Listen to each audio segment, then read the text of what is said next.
മുണ്ടിയമ്പാട്ട് കാണാൻ പോയാലോ? ഇവിടെ അടുത്തടുത്ത് കുടുംബക്ഷേത്രത്തിലെ മുണ്ടിയമ്പാട്ടാട്ടാ. അപ്പോൾ നമുക്ക് കാണാൻ പോവാം. ചെല്ലുമുൾക്ക് കാളമൊക്കെ വരച്ചു തുടങ്ങിയിട്ടാ. അപ്പോൾ നമ്മളെ ഉത്തര മധ്യ കേരളത്തിലെ തറവാടുകളിലും കുടുംബക്ഷേത്രങ്ങളിലും ഏറെ ഭക്തിയോടെ നടത്തുന്നതാണ് ഈ വിഷ്ണുമായ കളമ്പാട്ടും കളമെഴുത്തും. കളമെഴുത്തിന് പഞ്ചവർണ്ണ പൊടികളാണ് ഉപയോഗിക്കുക. പൂർണ്ണമായും പ്രകൃതിദത്തമായ നിറങ്ങളാണ് ഇതൊക്കെ. ആദ്യം ദൈവക്കളം അല്ലെങ്കിൽ ഭഗവതിക്കളം എന്നൊക്കെ പറയും. പരമശിവനെയോ അല്ലെങ്കിൽ ആദിപരാശക്തിയോ സങ്കല്പിച്ചിട്ടാണ് ഇത് വരയ്ക്കുക. രണ്ടാമത്തേതാണ് മുത്തപ്പൻ കളം.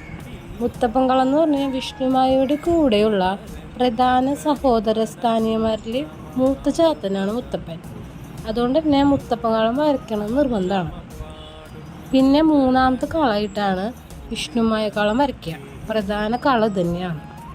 പോത്തിന് പുറത്ത് അല്ലെങ്കിൽ മഹിഷാവാഹനൻ്റെ പുറത്തിരിക്കുന്ന വിഷ്ണുമായ സ്വാമിയുടെ രൂപവും കൂടെ ഇടതുഭാഗത്തായിട്ട് കൂളിഭാഗ അമ്മയുടെ ഭാഗത്തിൽ നിൽക്കുന്ന കളമാണ് ഒരുക്കുക. വിഷ്ണുമായയുടെ ജനനവും ജലന്ധരവധവും ലീലകളും വിവരിക്കുന്ന വിഷ്ണുമായ തോറ്റം ഈ കളത്തിന് മുന്നിലിരുന്നിട്ടാണ് പാടുക. തോറ്റം പാട്ടും വെളിച്ചപ്പാടിൻ്റെ തുള്ളലും കഴിഞ്ഞാൽ ഈ കളം മായ്ക്കും. കളം മായ്ക്കുക എന്ന് പറഞ്ഞാൽ വെറും ഒരു ചടങ്ങല്ല. ഭഗവാന്റെ അദൃശ്യമായ സാന്നിധ്യം നമ്മുടെ ഉള്ളിലേക്ക് ആവാഹിക്കപ്പെടുന്നു എന്നാണ് വിശ്വാസം. അത് കഴിഞ്ഞ് നാലാമത്തെ ഒരു കളത്തോട് കൂടിയിട്ട് വിഷ്ണുമായ കളമ്പാട്ടും കളമെഴുത്തും അവസാനിക്കും. അപ്പോൾ നമ്മൾ ഈ കളമെഴുത്ത് അവസാനിച്ചത് പുലർച്ചെ ഒരു 3 മണിക്ക് ആയിട്ടാണ്. അത് കഴിഞ്ഞ് നമ്മൾ നേരെ വീട്ടിലേക്ക് പോകുന്നു.